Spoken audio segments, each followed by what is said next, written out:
Well, hello everybody. I decided to come outside and do some shooting today. We've had some crazy weather around here, but today is absolutely beautiful. There's not a stitch of wind, the sun's out. I don't know what the temperature is, but I just got a light jacket on. Been wanting to shoot this rifle for a while. I'll share it with you guys. This rifle is a Marlin 336, and it says 30A Glenfield stamped on it. I put some Skinner sights on it. You guys know I like the Skinners. Got the brass on the front. This rifle's a dandy. I've killed 2 deer with it. Had this rifle for quite a while, and you know, I've read about the 30 Glenfield, the Glenfield branding and what I think it is, and a lot of you guys are probably old enough to remember the old coast to coast hardware stores, and I think they was the ones that marketed the Glenfields. You know, there's not a lot of history on it. I've done some research on the internet, haven't been able to find a lot, but I think that's what the story is on it. So this gun was made, I think, in the early 70s. It's a shooter. It's got the micro groove barrel on it, but this gun is a dandy. I've really enjoyed this gun. You guys have heard me say before on this channel that sometimes I enjoy the history and the story behind a gun as much as I do the gun itself. This is what describes this gun for sure. So the story behind it is, a few years ago, I was kind of in a bad place in my life and changed jobs, and I was living in Idaho and working in Wyoming. That's not a good thing. I had 4 little kids at home. It just wasn't a great time in my life. I was fortunate enough to get with a good company. I was able to remedy that, where we all live in Utah now, still working for the same company. But I run into a guy up there, and the sad truth about it is the guy, his life was cut short with battle of cancer. First name is Clark. He was just a stud of a guy, and it was one of those times that I was really needing a good friend at that time, and he was there. He was the friend that I needed. I had several good friends, still have some good friends in Wyoming, but I'll tell you, Clark was just there for me when I needed him. So I bought this gun from Clark, and the story is on it. You can see the finish is kind of weird on the metal, and I've refinished the wood, but this gun was in a house fire. And it was one of his neighbors up there. Their house burned down, and this gun was in the house as it was on fire. And this gun was almost completely black when I got it. The wood was charred. It had been hot enough that it destroyed the finish. You can see there's not hardly any finish left on the barrel, and that's because of that fire. So when I got it, I just cleaned it up the best I could. Of course, the wood was no problem. I just, you know, steel wooled the metal on the gun and cold blued some places, but you know, that's the character of this gun. Yeah, I could send it in and get it reblued, but you know what, this gun has got a special place for me. Like I say, when I was working in Wyoming, Clark just was a great friend. We spent a lot of time together outside of work. We actually didn't work together, but that's a whole nother story. But he was just a great guy. Everybody loved him that knew him, and it's very sad. I think he was maybe in his early 50s when he'd passed with that cancer. So, and a funny story about him is I'd heard he was sick, so I called him. This has been 3-4 years ago, probably. Oh shoot, maybe longer than that, 5 years ago. And I said, "Hey, how you doing?" "Oh man, I'm doing good." I said, "Heard you been sick?" "Oh, I think I'm past it. I'm doing well." Well, he'd passed like 2 weeks after that. He wasn't doing good, but he was the guy to never complain. And if there was something wrong, you would probably never know it. So anyway, this gun just holds the memory of that guy, and every time I pick it up, I think of him, and I'm going to keep his memory alive with this gun. So anyway, we're going to do some shooting with it today. I'll show you what the ammo is. Got 2 different ammo today, both reloads. Of course, you guys know, pretty rare for me to be shooting factory ammo. I'm not sure I got any factory ammo. Maybe, anyway, doesn't matter. This is a 170 grain Hornady interlock flat nose, going around 2,000 feet per second, just mimicking a factory jacketed bullet load. This load is a home cast 170 grain flat point. It's out of a Lee mold with a gas check on it. I'm using 2400 powder on it. Of course, you guys know I don't share load recipes on the channel, but this is going about 1,600 feet. Pretty mild load. I got a whole bunch of these. Shoot, I ended up getting on some brass, and I don't know, I got hundreds of these. And I kind of thought that I would just enjoy using this gun to plink around, to carry with me on the desert, things like that. And honestly, I thought that's what this gun's purpose would be, and it's just not. You know, keep these around, not really what for, but these are the loads I've used. I've harvested 2 deer with it. I think I said that earlier, but so it's a great gun. Got the Skinner sights on it. So we're gonna take a couple shots at 100 yards, see how it goes.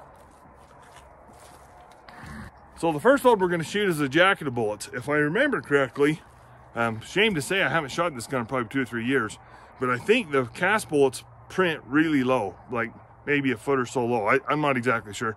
It's been that long since I've shot it. You know, I forgot to mention, probably one of the most significant things about this gun is it had the barrel cut off to 16 inches. This Marlin never made a trapper version of like what the Winchester has. I'm not sure why they didn't. You know, back in the 70s and whatever, I think the trappers were quite popular. Marlin never made one. This gun started out life as a 20-inch barrel. Had a local gunsmith cut it off to 16, shorten the magazine tube. He did a fantastic job on it. Anyway, kind of forgot to mention that earlier. I'm just kind of used to it. I've had it so long that way, but yeah, technically a Marlin 336 trapper.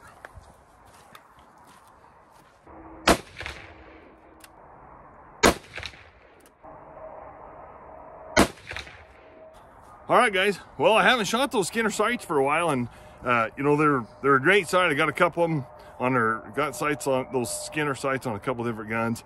I do like them, but you know, they're interesting because I think they take a little bit of practice. I haven't shot this gun for, like I say, probably 2, 3, 4 years. I don't know.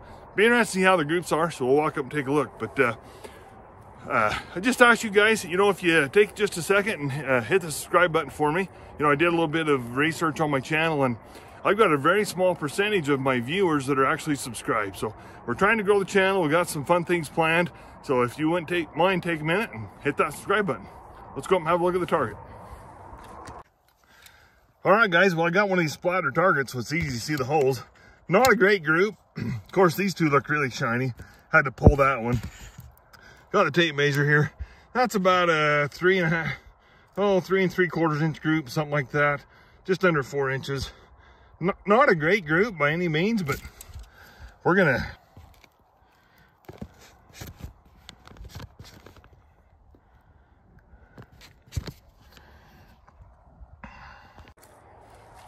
all right, guys. Well, that 3-shot group with a jacket of bullets wasn't too fancy, but it wasn't bad. I wouldn't think twice about going hunting with it with that load. But we're gonna shoot 3 shots with these home cast bullets. These are gas checked. I did a lot of research on these before I made these. These are sized at, I think these are 309 with the gas check on it, and I've had some good luck with them in the past. Like I said, I haven't shot this gun in several years, so hopefully we can tighten up the groups with this. I'm gonna guess the point of impact is gonna be a little bit low, but we'll give her 3 shots and see what happens.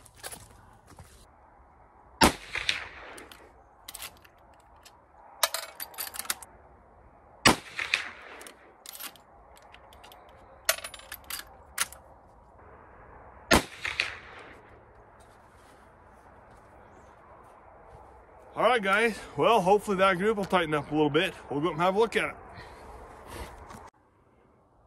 All right, guys. Well, I didn't even hit the target. I think they're shooting super low. I'll show you what I got, and I'll show you what I'm gonna do. All right, guys. What I think happened is, if I'm trying to remember correctly, I did take that gun deer hunting a few years ago and actually harvested deer with it, but I sighted it in for those jacket of bullets, which is these guys here. Point of impact's about right. I think those others are shooting low, so I mean, I got all kinds of holes down here. I'm gonna just put up another sheet of paper, try to shoot, and I mean, I might be down in this area somewhere, and then be able to see where they're hitting. All right, guys, so I'm gonna show you what I got going here. So this is where the point of impact was on the jacket of bullets. When I shot the cast bullets, I didn't hit the paper. So what I did is I put 2 sheets of blank paper just below it, and hopefully it will be on the paper. I'm still gonna aim point of impact here, and I'll bet you're gonna be down in here somewhere. So we'll go take 3 more shots. All right, guys, so I'm gonna shoot one more 3-shot group with the cast bullet loads. I put those 2 blank sheets under the main target. I think it's just shooting low, if I remember correctly. So, you know, I kind of forgot to mention that these cast bullet loads in this 30-30 are super light recoil, almost non-existent. I mean, a little gun like this in a 30-30's got a little bit of recoil to it. This cast bullet deal for a novice shooter or go rabbit hunting or go do something like that would be ideal. So anyway, we're gonna shoot three more shots with it and see if we can kind of see what those groups are doing.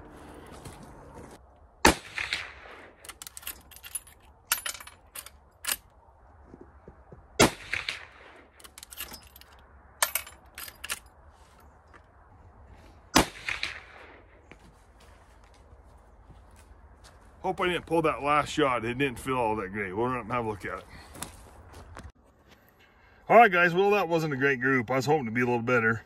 So here's 1, 2, 3, plenty of impacts clear up here. So I'm, you know, 14, 16 inches low, which can be made up with those Skinner sights, no problem.